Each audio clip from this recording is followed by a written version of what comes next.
परमेश्वर और प्रभु यीशु मसीह के दास याकूब का उन 12 गोत्रों को नमस्कार पहुँचे जो तितर बितर होकर रहते हैं। परीक्षाओं का महत्व।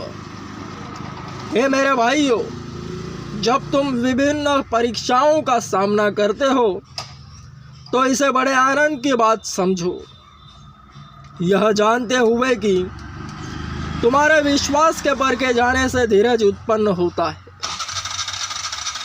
पर धीरज को अपना पूरा कार्य करने दो।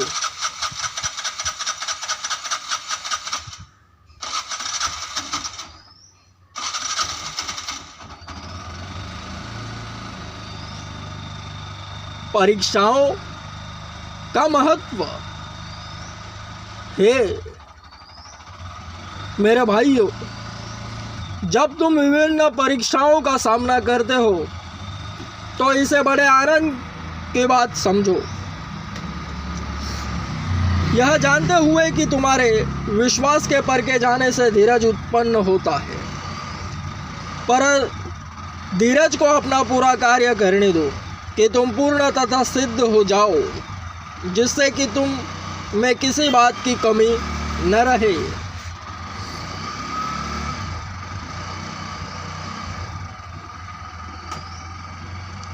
यदि तुम में किसी को बुद्धि की कमी हो तो वह परमेश्वर से मांगे और उसे दी जाएगी, क्योंकि वह प्रत्येक को बिना उलाहना दिए उदारता से देता है। पर विश्वास से मांगे और तनिक भी संदेह न करे, क्योंकि जो संदेह करता है वह समुद्र की लहर के समान है, जो हवा से उठती और उछलती है। ऐसा मनुष्य यह न आशा रखे कि उसे परमेश्वर से कुछ प्राप्त होगा, क्योंकि दुचित्ता होने के कारण वह अपनी सारी चाल में अस्थिर है। धनी और निर्धन। वरण दीन भाई अपने उच्च पद पर गर्व करे और धनी अपनी हीन दशा पर, क्योंकि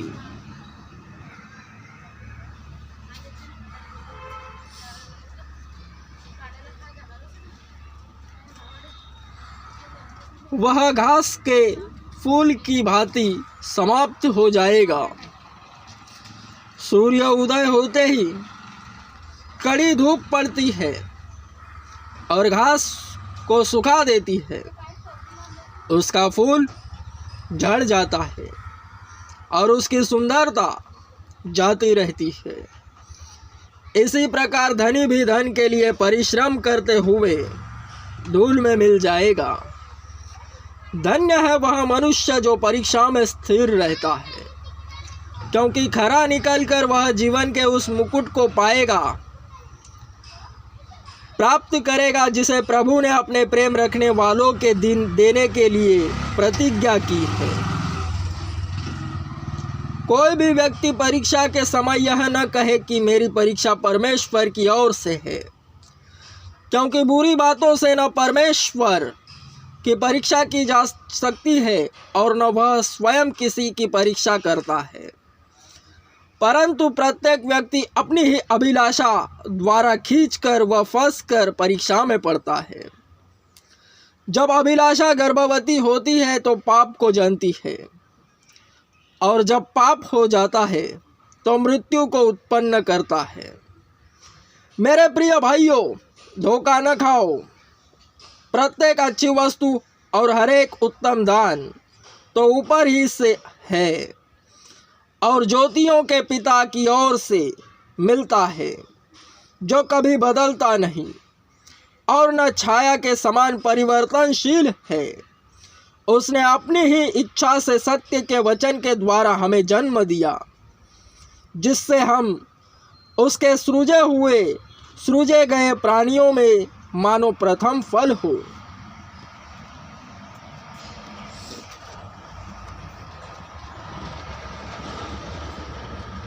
सुनना और करना।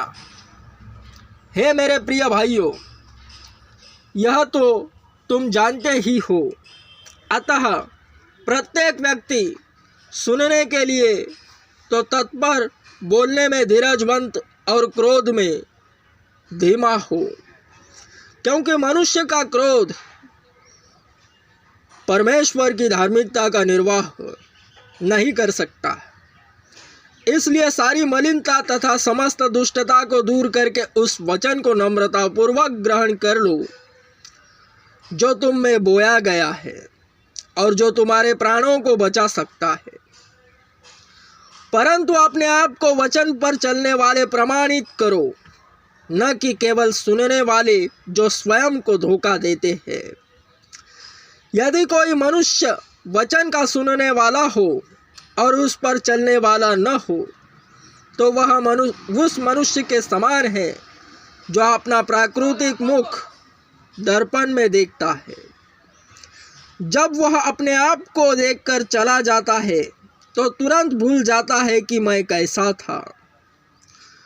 परंतु जो व्यक्ति स्वतंत्रता की सिद्ध व्यवस्था को लगन से देखता रहता है और उस पर बना रहता है, वह सुनकर भूल नहीं जाता वरन फलप्रद कार्य करता है, इसलिए वह आशीष पाएगा।